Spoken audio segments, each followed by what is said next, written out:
Proyek yang paling tidak mungkin dikerjakan sampai akhir masa jabatan walaupun ditambah 1 kali lagi hingga 3 masa jabatan adalah tidak mungkin jadi atau tidak mungkin bisa membangun ibu kota baru di Penajam, Kalimantan Timur. Ada lagi yang sulit dilaksanakan, yaitu membangunnya mungkin bisa, namun ruhnya tidak akan dapat. Ruh atau semangat mengapa penduduk pindah ke Penajam Kaltim ibu kota yang katanya kota baru tersebut. Pertanyaan sederhana, apa karena pekerjaan cukup memindahkan manusia ke tempat yang baru? Dalam catatan sejarah umat manusia, migrasi perpindahan tempat hidup adalah karena harapan hidup lebih baik dari tempat yang lama, lebih baik, lebih mudah, lebih aman, lebih sehat, dan banyak lagi semangat hidup yang akan didapat karena harapan baru. Sekarang, harapan apa yang bisa didapat di sana? Seperti banyaknya yang komentar, kalau begini-begini aja cara kelolaan negaranya, gua pindah ke negara lain aja nih, gua tinggalin dulu nih Indonesia. Ada banyak kalimat itu terdengar oleh kita beberapa tahun ini karena sesaknya, sulitnya mencari kemakmuran di negara tetangga kita ini yang karena pejabat utamanya mengendalikan jalannya bernegara padahal dia tidak dipilih oleh rakyatnya. Karena hilangnya harapan di negara sendiri dan banyaknya peluang di negara lain, terutama karena lazy money. Itulah keinginan pindah ke tempat lain, menuju negara lain menjadi lebih banyak. Kemudian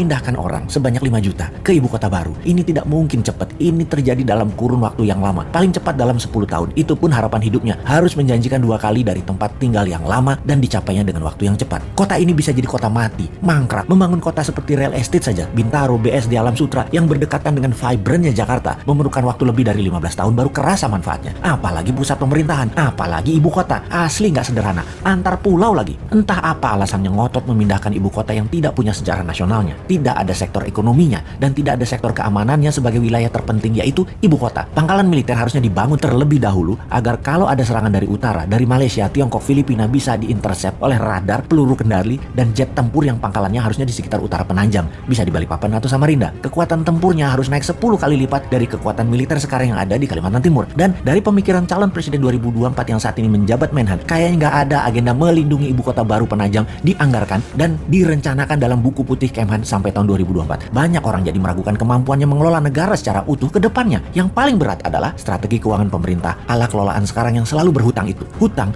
kalau untuk hal yang produktif masih mending. Membangun ibu kota itu produktifnya di mana? Ibu kota itu bukan profit center tetapi cost center. Jadi lupakan proyek ibu kota yang hanya pencitraan dan jargon. 20 tahun nggak akan kelar dan pemimpin 2024 nanti dari Newman tidak akan meneruskan proyek tidak produktif ini. Pasti kita punya rencana lain yang jauh lebih produktif dan jauh lebih powerful. Saran aja nih Pak, saran, ngapunten loh ya, hanya saran. Lebih baik 3 tahun ini tidak usah bangun-bangun baru yang kesannya megah-megahan. Bagaimana memikirkan dan melakukan tindakan yang produktif mengurangi hutang. Yang selama 5 tahun kemarin hampir ngutang terus sebanyak 5.000 triliun bisa lunas nanti di akhir masa jabatan. 3 tahun ke depan itu lunasi. Biar pemimpin ke depan ringan menjalankan strategi bernegara untuk Indonesia menjadi negara superpower tahun 2045. Jangan minta jabatan 3 kali deh solusinya.